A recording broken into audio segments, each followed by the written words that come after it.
ஹார்மோஸ் கடல் பாதையை மீண்டும் திறக்க 30 நாடுகள் ஆலோசனை. பதற்றம் குறையாத மத்திய கிழக்கு போர்.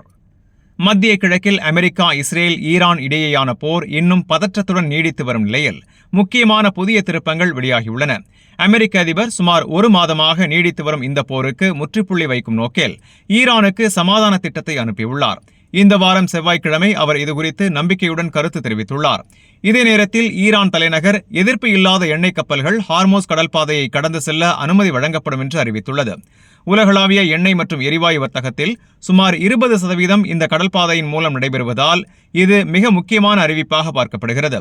இதற்கிடையில் அமெரிக்க அதிபர் டொனால்டு டிரம்ப் மற்றும் இந்திய பிரதமர் ஆகியோர் தொலைபேசியில் பேச்சுவார்த்தை நடத்தினர்.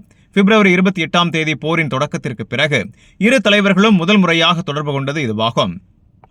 அந்த தாக்குதல்களில் குறைந்தது 6 இந்தியர்கள் உயிரிழந்ததாகவும் உலகளாவிய எரிசக்தி விநியோகத்தில் பாதிப்பு ஏற்பட்டதாகவும் தெரிவிக்கப்பட்டுள்ளது. இதேவேளை பாகிஸ்தான் பிரதமர் அமெரிக்கா, இஸ்ரேல், ஈரான் ஆகிய நாடுகளுக்கு இடையிலான பேச்சுவார்த்தைகளை நடத்த இஸ்லாமாபாத் தயாராக உள்ளதாக தெரிவித்துள்ளார். ஆனால் சமாதான முயற்சிகள் முன்னேறிக் கொண்டிருக்கும் நிலையிலும் ஈரான் புதிய ஏவுகணை தாக்குதல்களை இஸ்ரேல் மீது நடத்தியுள்ளது. நகரில் இந்த தாக்குதலால் கட்டிடங்கள் சேதமடைந்ததுடன் பலர் காயமடைந்துள்ளனர். டெல் அவீவ் நகர மேயர் உயர்நிலை குடியிருப்பு பகுதியில் நேரடி தாக்குதல் நடந்ததாக உறுதிப்படுத்தியுள்ளார். மொத்தத்தில் ஒருபுறம் சமாதான முயற்சிகள் தீவிரமாவதுடன் மறுபுறம் தாக்குதல்கள் தொடர்வதால் மத்திய கிழக்கு பிராந்தியத்தில் நிலைமை இன்னும் பதற்றத்திலேயே உள்ளது.